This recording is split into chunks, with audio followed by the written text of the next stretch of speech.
한 40년 가까운 시간 전에 저도 여러분처럼 주님의 복음을 위해서 부름받아 경건의 시간이면 이 자리에, 이 앞자리에 앉아서 말씀을 듣던 그때가 생생하게 기억이 납니다.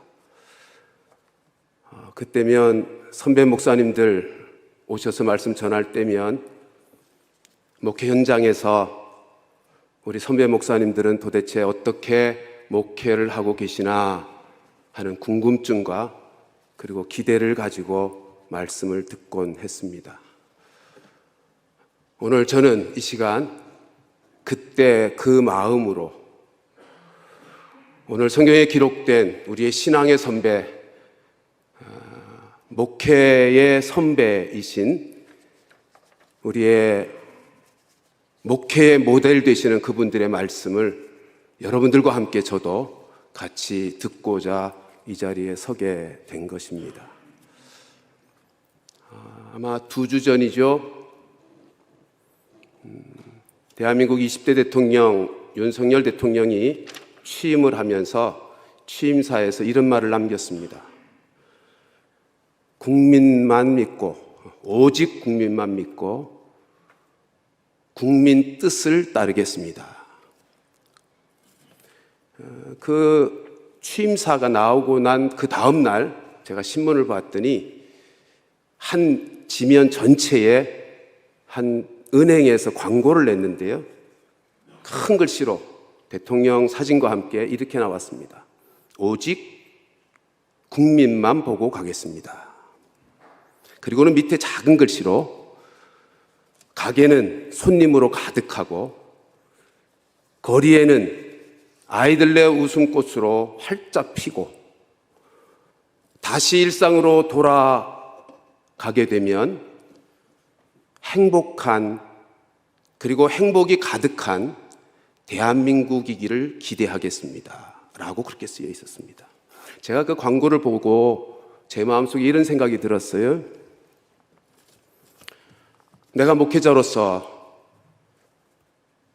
주님만 믿고 주님의 뜻만 따르고 그리고 주님만 바라보고 나아갈 수만 있다면 우리 교회는 성도들로 가득 찰 것이고 주일학교도 아이들로 가득 차 웃음꽃이 활짝 필 것이고 다시 일상으로 돌아간 우리 교회는 행복한 교회가 될 텐데 라는 생각을 해보았습니다.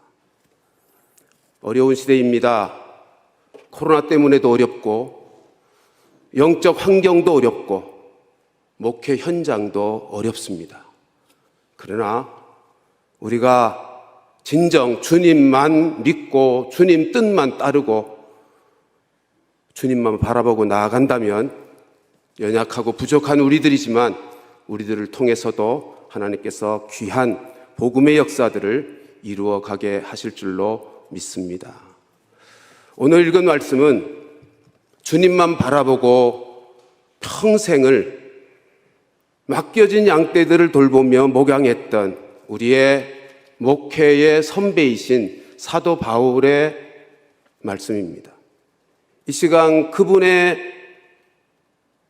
통해서 우리에게 주시는 하나님의 음성을 함께 듣기를 원합니다. 14절에 이렇게 말씀하죠.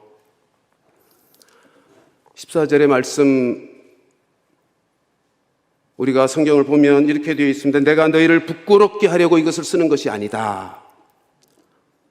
오직 내 사랑하는 자녀를 권하는 것이라고 말씀합니다. 여러분 이 말씀이 왜 기록되어 있는지 아시죠? 고린도 교회 문제 많은 교회 사도 바울은 지금 적나라하게 그 문제를 다루고 있으면서 그러나 이 문제를 다룸에 있어서 부모의 마음으로 아버지의 마음으로 사랑하는 가운데 저들을 권하고 있다라고 말하고 있는 것입니다. 여러분 우리가 자녀를 키워보면 자녀가 무엇인가 잘못했을 때 그냥 눈 감아주고 지나가는 부모는 없습니다. 일깨워서 반듯하게 자라가도록 하게 마련이죠. 지금 사도 바울이 그렇게 하겠다는 것입니다. 15절 말씀은 이어서 이렇게 말씀합니다. 그리스도 안에 1만 스승이 있으되 아버지는 많지 아니하다. 그런데 나는 그리스도 예수 안에서 내가 복음으로 너희를 낳았다라고 말합니다. 사도 바울은 자기가 아버지라고 지금 말씀하고 있는 것입니다. 여러분, 아버지가 되어서 실제로 사도 바울은 고린도 교회의 아버지 아닙니까? 2차 선교 여행 때 복음을 전해서 하나님을 믿게, 그리고 믿음의 자녀들을 만들어 사도 바울은 고린도 교회의 아버지임이 분명합니다. 그리고 말씀과 기도로 저들을 양육했으니 아버지임이 분명하죠. 근데 고린도 교회 성도들은 어떻습니까? 분명히 영적 자녀들인데 말썽꾸러기, 아버지의 마음을 아프게 하고 고통스럽게 만드는 문제의 영적 자녀들이었습니다. 심지어 고린도후서에 가서 보면 사도 바울의 사도성까지도 문제 삼고, 아니 서신서들을 살펴보면 영적 자녀들인 그들이 사도 바울을 향해서 온갖 모진 말도 합니다. 비난도 하고요, 모욕적인 말도 하고 판단도 합니다. 여러분, 근데 사도 바울은 그런 모진 말을, 비난의 말을 들으면서도 그들 때문에 화내지 않습니다.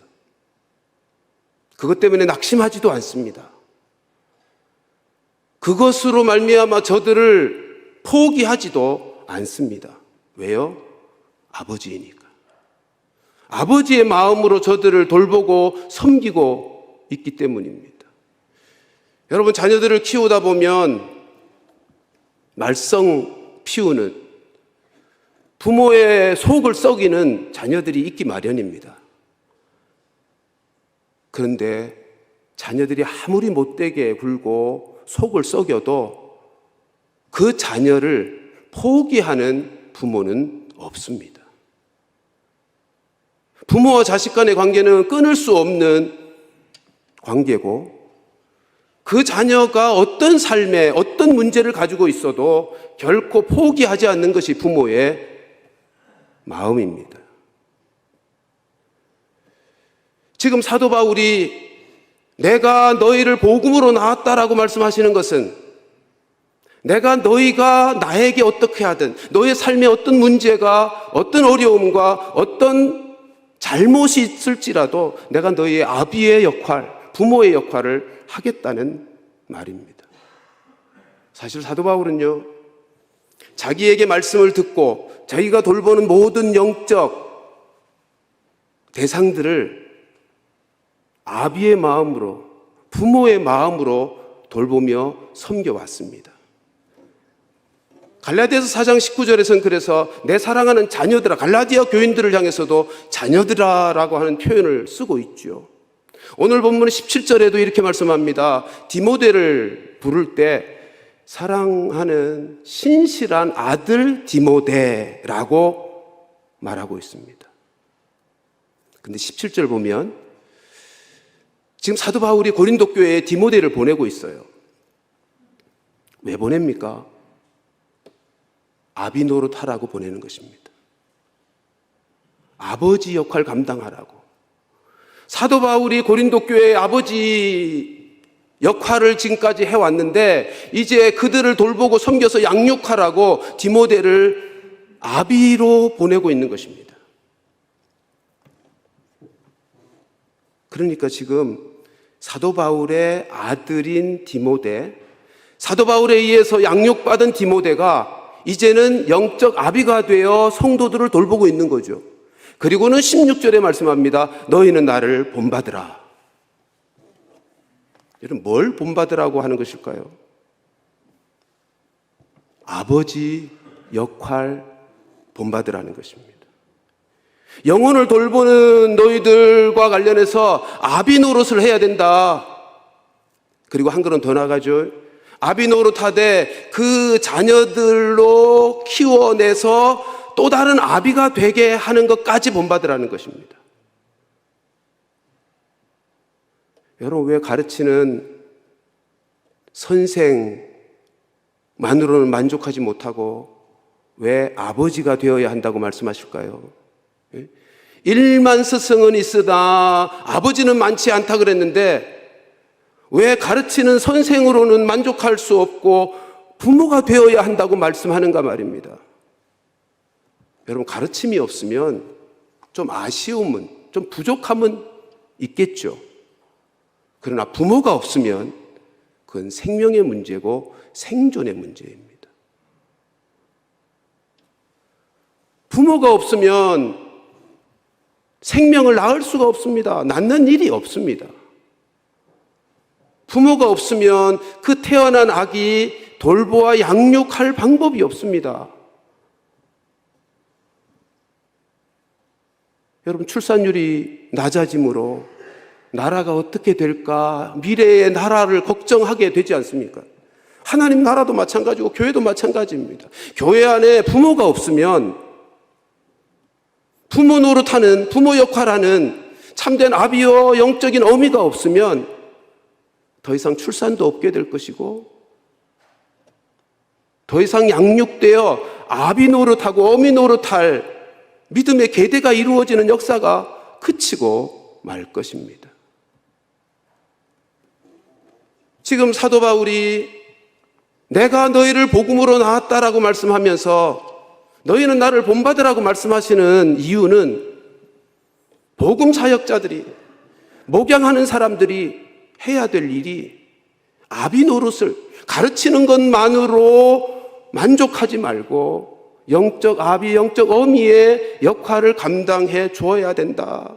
그리고 더 나아가서 그들이 아버지가 되기까지 그 일을 책임져야 한다. 지금 그 말씀을 하고 있는 것입니다.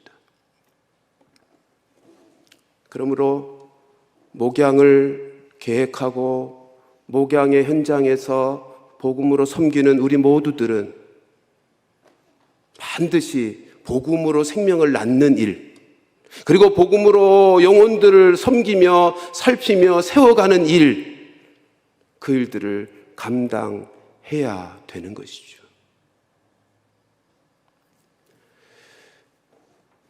복음 사역에 있어서 가장 기본적으로 영혼을 돌보며 목양을 하고자 하는 사람에게 있어서 가장 기본적으로 요구되는 조건이 있다면, 자질이 있다면 아비의 마음을 갖는 것입니다. 이것은 생명의 역사이기 때문입니다.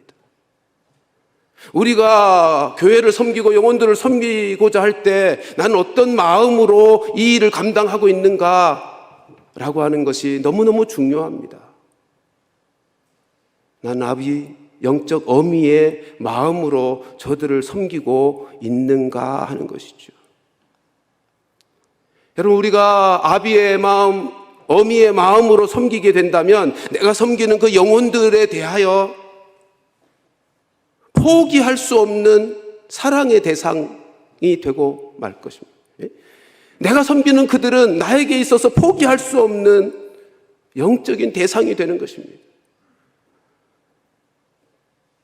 내가 영적 아비가 되고 영적 어미가 되어진다면 마치 육체의 부모가 자녀를 키울 때 먹이고 입히고 씻기고 진자리 마른 자리 갈아 누이는 것처럼이나 그렇게 저들을 말씀으로 먹이고 씻기고 도우며 진자리 마른 자리 가릴 것 없이 살펴서 키워가는 수고로움과 헌신을 하게 될 것입니다.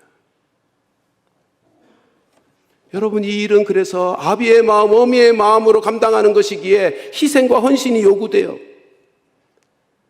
갈라디아서 4장 19절에서 뭐라 그러죠? 내 사랑하는 자녀들아, 너희 속에 그리스도의 형상을 이루기까지 다시 내가 해산의 수고를 한다고. 그래서 사도 바울이 말하는 것입니다. 해산의 수고만큼이나 힘들고 고통스러운 사역이라는 것. 그래서 스승은 많지만 아비는 없다고, 적다고 그렇게 말씀하고 있는 거죠. 그러면 중요한 것은 어떻게 그게 가능할까 하는 것입니다. 단순히 가르치는 교사로서만의 섬김이 아니고 아비로서 어미로서 섬기는 일이, 여러분 섬기는 그 대상이 내가 배 아파서 낳은 자식들도 아니잖아요. 피부치지도 아니잖아요. 근데 그들을 어떻게 영적 아비 마음 가지고 그들을 그렇게 희생하며 섬길 수 있는가 말입니다. 그에 대한 대답은 예수님께서 요한복음 21장에서 말씀해 주셨죠. 요한복음 21장의 말씀은 어떤 말씀인지 잘 아시죠? 15절 이하에 가서 보면 갈릴리 바다로 고기 잡으러 떠나버린 제자들을 찾아오신 예수님을 만나게 됩니다. 그 제자들이 어떤 사람이죠? 예수님이 고난받기 위해 붙잡혔을 때 자기들도 붙잡혀 고난받을까봐, 자기도 죽을까봐 다 도망갔던 제자들이에요. 의리도 없고 못난 이들이었습니다. 근데 주님이 찾아오셨어요. 찾아오셔서 밤새 고기 잡느라 시장에 있을 제자들을 위해서 아침상을 마련해 주셨고요. 아침을 먹고 나서 예수님이 제자들에게, 베드로에게 묻죠. 예수님을 3번이나 모른다고 부인했던 베드로를 향해서 3번 묻습니다. 네가 나를 사랑하느냐고. 여러분, 예수님이 왜 물으셨을까요? 예수님이 왜 베드로에게 3번씩이나 네가 나를 사랑하느냐고 왜 물으셨을까요? 저를 부끄럽게 하려고요? 아니요. 오늘 본문에 바울이 내가 너희를 부끄럽게 하려고 쓴 것이 아니다라고 할 말씀처럼 예수님은 결코 베드로를 부끄럽게 하려고 질문한 것이 아닙니다. 예수님은 이미 베드로의 연약함을 아셨어요. 또 실제로 부인할 것도 미리 말씀하셨잖아요. 부끄럽게 하려고 질문하신 것이 아니라 오히려 그 반대죠. 부끄러워하는 베드로의 마음, 그 부끄러움이라고 하는 부정적인 마음을 극복하고 다시 일어서도록 하기 위해 그 질문을 던지신 거죠. 한번 생각해 보십시오. 자기 스스로를 속이면서까지 자기는 예수님을 모른다고 부인했던 베드로, 스스로 생각해도 나 같은 것이 제자 될 자격이 있을까? 나 같은 것이 예수님의 사랑을 받을 수 있겠나? 그런 생각 들지 않았겠습니까? 그것 때문에 예수님이 찾아와 자기를 사랑한다고 할지라도 자기 스스로 용납이 안 돼서 마음이 뒤로 물러나지 않았겠는가 말입니다. 그 마음이 체한 것처럼, 체한 마음이었음을 예수님께서 잘 아신 거죠. 그래서 물으신 것입니다. 예수님을 모른다고 부인했던 그 입술로 나는 예수님 그래도 사랑해요라고 대답하여 그 부끄러웠던 그 부정적인 감정의 마음을 다시 치유하시고 회복시켜 주시기 위해서 그 입술로 다시 예수님을 사랑한다고 고백하도록 예수님께서 그 질문을 던지신 거죠. 그리고 예수님을 사랑한다고 고백하게 함으로 체하여 있었던 것 같은 그 마음을 뻥 뚫어주신 거예요. 저는 이 장면을 볼 때마다 주님의 얼마나 세심한 사랑과 은혜가 느껴지는지.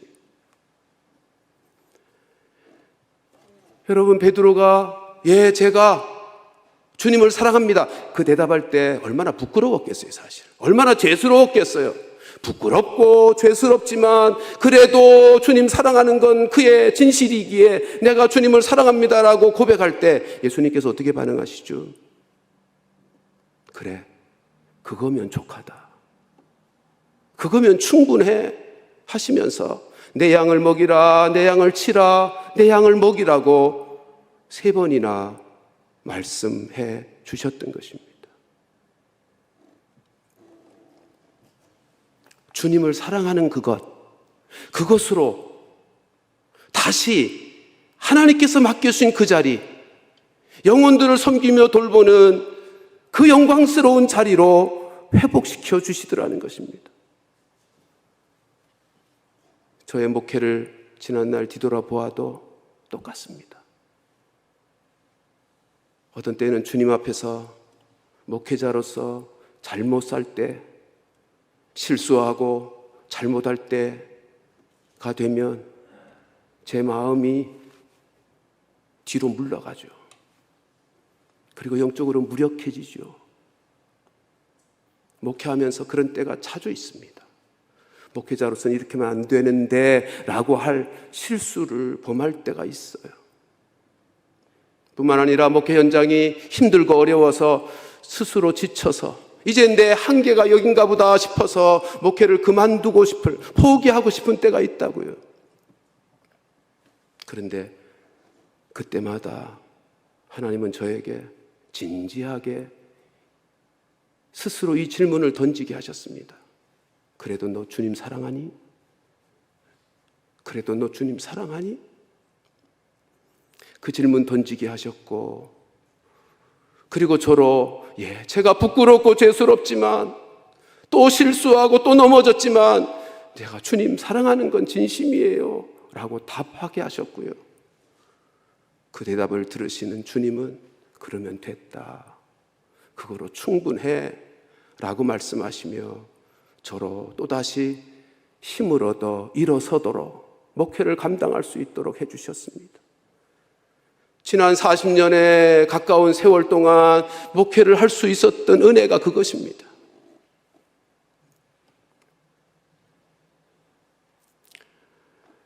주님을 사랑하는 것,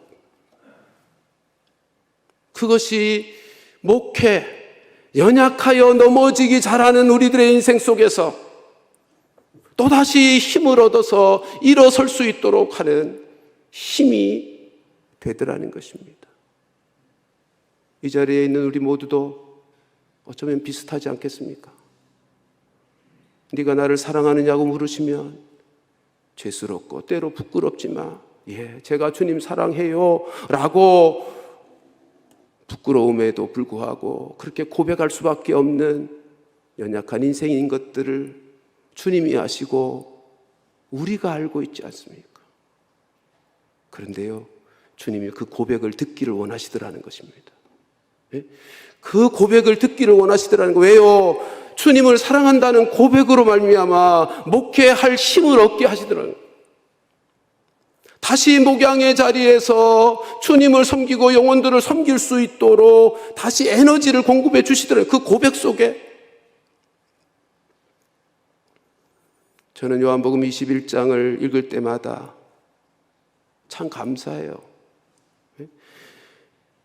영혼들을 섬기고 하나님의 복음을 전하며 살아간 이 영광스러운 이 자리가 죽음도 두려워하지 않는, 죽음의 자리에서도 흔들리지 않는 큰 믿음의 사람으로만 할 수 있는 것이 아니고 실수와 허물이 전혀 없는 온전한 사람이 되어서만 할 수 있는 것이 아님을 보여주시고 계시는 말씀이어서 요한복음 21장의 말씀을 읽을 때마다 은혜가 됩니다.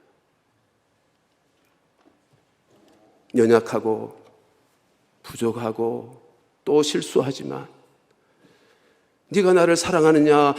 제가 그래도 주님을 사랑합니다라는 고백만으로도 이 일을 감당할 수 있게 하시는 은혜가 얼마나 큰지요. 근데 한 가지 생각하십시다.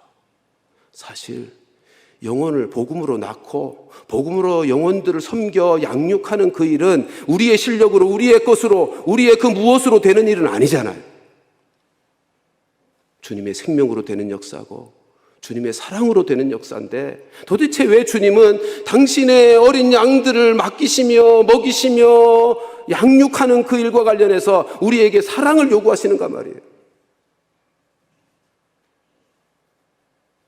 우리가 주님을 사랑할 때 비로소 주님의 생명과 사랑이 우리 가운데 흘러오기 때문이죠. 우리가 주님을 사랑할 그때 내 안에 흘러들어온 예수님의 생명과 사랑이 내가 섬기는 그 영혼들에게 막힘없이 흘러갈 수 있기 때문이죠. 그래서 주님이 우리에게 묻습니다. 네가 나를 사랑하느냐고. 사랑하는 동역자들이여, 우리 모두 영혼을 섬기는 자들, 목양자들로 부름받았습니다. 베드로처럼, 바울처럼 그렇게 주님을 사랑하십시다. 베드로가 자기가 실패하고 넘어지고 부끄러웠지만 끝까지 영혼 섬기는 그의 그 자리에, 목양의 역사에 끝까지 쓰임받을 수 있었던 것은 여전히 부끄럽지만 주님을 사랑할 수 있었기 때문이었고, 바울이 그렇게 못나고 못된 영적 자녀들, 자기를 비난하고 못되게 구는 그들을 향해서도 포기하지 않고 저들을 위해 목양할 수 있었던 것은 주님을 뜨겁게 사랑했기 때문입니다.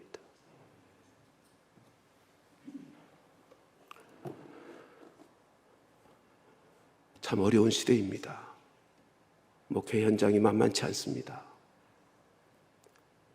우리는 연약합니다. 그러므로 이 일을 감당하기 위해서 주님 앞에 갈 때, 나아갈 때마다, 주님 앞에 엎드릴 때마다 주님 사랑해요를 고백하십시다. 십자가 붙들고 주께서 나에게 베푸신 그 사랑을 크게 힘입으며 주님 사랑한다고 고백하십시다. 그리고 그 힘으로 맡겨진 영혼들을 또다시 감당하며 섬기게 되는 것입니다.